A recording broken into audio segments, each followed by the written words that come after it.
प्रधानमंत्री नरेंद्र मोदी की मन की बात के खास कार्यक्रम। बाबा साहब इस बात पर जोर दे रहे थे कि संविधान सभा एक साथ एक मत हो और मिलकर सर्वहित के लिए काम करे। मैं आपको संविधान सभा की एक और ऑडियो क्लिप सुनाता हूं। ये ऑडियो डॉक्टर राजेंद्र प्रसाद जी का है, जो हमारी संविधान सभा के। आइए डॉक्टर राजेंद्र प्रसाद जी को सुनते हैं। हमारा इतिहास बताता है और हमारी संस्कृति सिखाती है कि हम शांति प्रिय हैं और रहें। हमारा साम्राज्य, हमारी फतेह दूसरे तरह की रही है। हमने दूसरों को जंजीरों से, चाहे वो लोहे की हो या सोने की, कभी नहीं बांधने की कोशिश की। हमने दूसरों को अपने साथ लोहे के जंजीर से भी ज्यादा मजबूत मगर सुंदर और सुखद रेशम के धागे से बांध रखा है, और वो बंधन धर्म का है, संस्कृति का है, ज्ञान का है। हम अब भी उसी रास्ते पर चलते रहेंगे और हमारी एक ही इच्छा और अभिलाषा है। वो अभिलाषा ये है कि हम संसार में सुख और शांति कायम करने में मदद पहुंचा सकें और संसार के हाथों में सत्य और अहिंसा वो अचूक हथियार दे सकें जिसने हमें आज आजादी तक पहुंचाया है। हमारी जिंदगी और संस्कृति में कुछ ऐसा है जिसने हमें समय के थपेड़ों के बावजूद जिंदा रहने की शक्ति दी है। अगर हम अपने आदर्शों को सामने रखे रहेंगे तो हम संसार की बड़ी सेवा कर पाएंगे।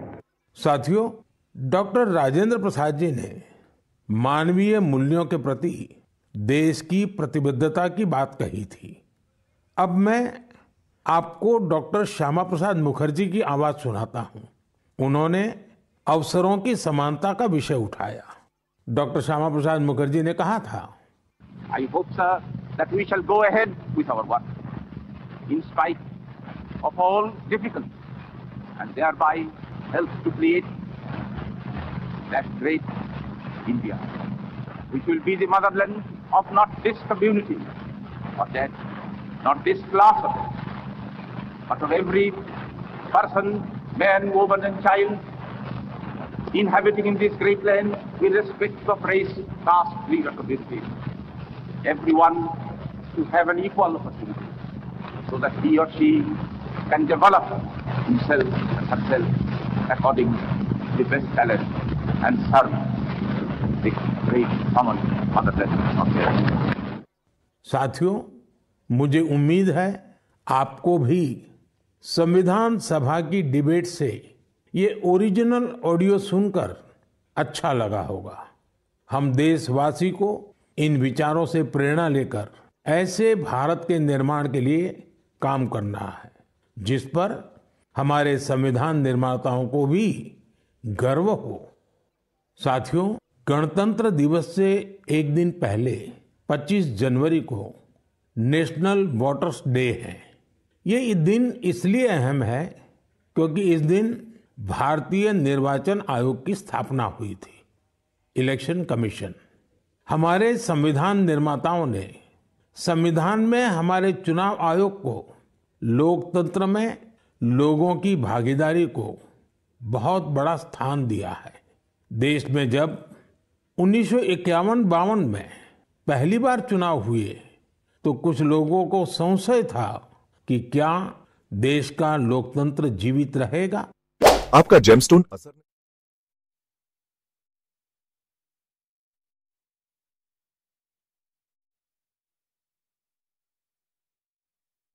मैं चुनाव आयोग का भी धन्यवाद दूंगा जिसने समय समय पर हमारी मतदान प्रक्रिया को आधुनिक बनाया है, मजबूत किया है। आयोग ने जनशक्ति को और शक्ति देने के लिए तकनीकी शक्ति का उपयोग किया। मैं चुनाव आयोग को निष्पक्ष चुनाव के उनके कमिटमेंट के लिए बधाई देता हूं। मैं देशवासियों से कहूंगा कि वो ज्यादा से ज्यादा संख्या में अपने मत के अधिकार का उपयोग करें, हमेशा करें और देश के डेमोक्रेटिक प्रोसेस का हिस्सा भी बने और इस प्रोसेस को सशक्त भी करें। मेरे प्यारे देशवासियों, प्रयागराज में महाकुंभ का श्री गणेश हो चुका है। चिरस्मरणीय जन सैलाब, अकल्पनीय दृश्य और समता समरसता का असाधारण संगम। इस बार कुंभ में कई दिव्य योग भी बन रहे हैं। कुंभ का ये उत्सव विविधता में एकता का उत्सव मनाता है। संगम की रेती पर पूरे भारत के, पूरे विश्व के लोग जुड़ते हैं। हजारों वर्षों से चली आ रही इस परंपरा में कहीं भी कोई भेदभाव नहीं, जातिवाद नहीं। इसमें भारत के दक्षिण से लोग आते हैं, भारत के पूर्व और पश्चिम से लोग आते हैं। कुंभ में गरीब अमीर सब एक हो जाते हैं। सब लोग संगम में डुबकी लगाते हैं, एक साथ भंडारों में भोजन करते हैं, प्रसाद लेते हैं। तभी तो कुंभ एकता का महाकुंभ है। कुंभ का आयोजन हमें ये भी बताता है कि कैसे हमारी परंपराएं पूरे भारत को एक सूत्र में बांधती हैं। उत्तर से दक्षिण तक मान्यताओं को मानने के तरीके एक जैसे ही है। एक तरफ प्रयागराज, उज्जैन, नासिक और हरिद्वार में कुंभ का आयोजन होता है, वैसे ही दक्षिण भूभाग में गोदावरी, कृष्णा, नर्मदा और कावेरी नदी के तटों पर पुष्करम होते हैं। ये दोनों ही पर्व हमारी पवित्र नदियों से, उनकी मान्यताओं से जुड़े हुए हैं। इसी तरह कुंभकोणम से तिरुक्कड़ियूर, कुड़वासल से तिरुचेरै अनेक ऐसे मंदिर हैं जिनकी परंपराएं कुंभ से जुड़ी हुई हैं। साथियों, इस बार आप सब ने देखा होगा कि कुंभ में युवाओं की भागीदारी बहुत व्यापक रूप में नजर आती है। और ये भी सच है कि जब युवा पीढ़ी अपनी सभ्यता के साथ गर्व के साथ जुड़ जाती है तो उसकी जड़ें और मजबूत होती हैं और तब उसका स्वर्णिम भविष्य भी सुनिश्चित हो जाता है। हम इस बार कुंभ के डिजिटल फुटप्रिंट्स भी इतने बड़े स्केल पर देख रहे हैं।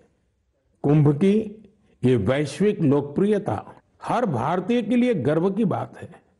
साथियों, कुछ दिन पहले ही पश्चिम बंगाल में गंगा सागर मेले का भी विहंगम आयोजन हुआ है। संक्रांति के पावन अवसर पर इस मेले में पूरी दुनिया से आए लाखों श्रद्धालुओं ने डुबकी लगाई है। कुंभ, पुष्करम और गंगा सागर मेला हमारे ये पर्व हमारे सामाजिक भाव को, एकता को बढ़ाने वाले पर्व हैं। ये पर्व भारत के लोगों को भारत की परंपराओं से जोड़ते हैं और जैसे हमारे शास्त्रों ने संसार में धर्म, अर्थ, काम, मोक्ष चारों पर बल दिया है, वैसे ही हमारे पर्वों और परंपराएं भी आध्यात्मिक, सामाजिक, सांस्कृतिक और आर्थिक हर पक्ष को भी सशक्त करते हैं। साथियों, इस महीने हमने पौष शुक्ल द्वादशी के दिन रामलला के प्राण प्रतिष्ठा पर्व की पहली वर्षगांठ मनाई है। इस साल पौष शुक्ल द्वादशी 11 जनवरी को पड़ी थी। इस दिन लाखों राम भक्तों ने अयोध्या में रामलला के साक्षात दर्शन कर उनका आशीर्वाद लिया। प्राण प्रतिष्ठा की ये द्वादशी भारत की सांस्कृतिक चेतना की पुनः प्रतिष्ठा की द्वादशी है। इसलिए पौष शुक्ल द्वादशी का ये दिन एक तरह से प्रतिष्ठा द्वादशी का दिन भी बन गया है। हमें विकास के रास्ते पर चलते हुए ऐसे ही अपनी विरासत को भी सहेजना है, उनसे प्रेरणा लेते हुए आगे बढ़ना है। मेरे प्यारे देशवासियों, 2025 की शुरुआत में ही भारत ने अंतरिक्ष के क्षेत्र में कई ऐतिहासिक उपलब्धियां हासिल की हैं। आज मुझे ये बताते हुए गर्व है कि एक भारतीय स्पेस टेक स्टार्टअप बेंगलुरु के पिक्सेल ने भारत का पहला निजी सैटेलाइट कॉन्स्टेलेशन फायरफ्लाई सफलतापूर्वक लॉन्च किया है।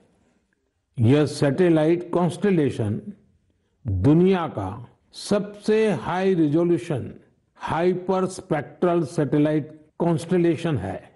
इस उपलब्धि ने न केवल भारत को आधुनिक स्पेस टेक्नोलॉजी में अग्रणी बनाया है, बल्कि यह आत्मनिर्भर भारत की दिशा में भी एक बड़ा कदम है।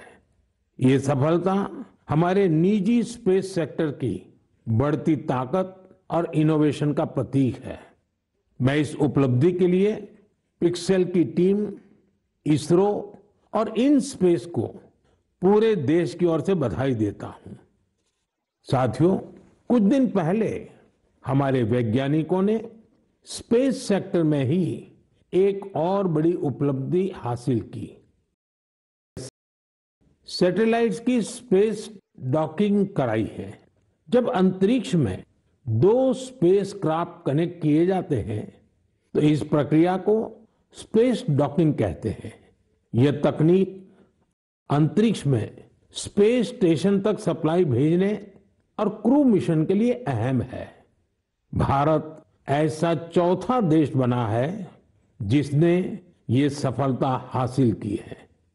साथियों, हमारे वैज्ञानिक अंतरिक्ष में पौधे उगाने और उन्हें जीवित रखने के प्रयास भी कर रहे हैं। इसके लिए इसरो के वैज्ञानिकों ने लोबिया के बीज को चुना। 30 दिसंबर को भेजे गए ये बीज अंतरिक्ष में ही अंकुरित हुए। ये एक बेहद प्रेरणादायक प्रयोग है जो भविष्य में स्पेस में सब्जियों उगाने का रास्ता खोलेगा। ये दिखाता है कि हमारे वैज्ञानिक कितनी दूर की सोच के साथ काम कर रहे हैं। साथियों, मैं आपको एक और प्रेरणादायक पहल के बारे में बताना चाहता हूं। आईआईटी मद्रास का एक्सटेम केंद्र अंतरिक्ष में मैन्युफैक्चरिंग के लिए नई तकनीकों पर काम कर रहा है। ये केंद्र अंतरिक्ष में 3D printed buildings, metal forms और ऑप्टिकल फाइबर जैसे तकनीकों पर रिसर्च कर रहा है। ये सेंटर बिना पानी के कंक्रीट निर्माण जैसी क्रांतिकारी विधियों को भी विकसित कर रहा है। एक्सटेम की ये रिसर्च भारत के गगनयान मिशन और भविष्य के स्पेस स्टेशन को मजबूती देगी। इससे मैन्युफैक्चरिंग में आधुनिक टेक्नोलॉजी के भी नए रास्ते खुलेंगे। साथियों, ये सभी उपलब्धियां इस बात का प्रमाण है कि भारत के वैज्ञानिक और इनोवेटर्स भविष्य की चुनौतियों का समाधान देने के लिए कितने विजनरी हैं। हमारा देश आज स्पेस टेक्नोलॉजी में नए कीर्तिमान स्थापित कर रहा है। मैं भारत के वैज्ञानिकों, इनोवेटर्स और युवा उद्यमियों को पूरे देश की ओर से शुभकामनाएं देता हूं। मेरे प्यारे देशवासियों, आपने कई बार इंसानों और जानवरों के बीच गजब की दोस्ती की तस्वीरें देखी होगी। आपने जानवरों की वफादारी की कहानियां सुनी होगी। जानवर पालतू हो या जंगल में रहने वाले पशु, इंसानों से उनका नाता कई बार हैरान कर देता है।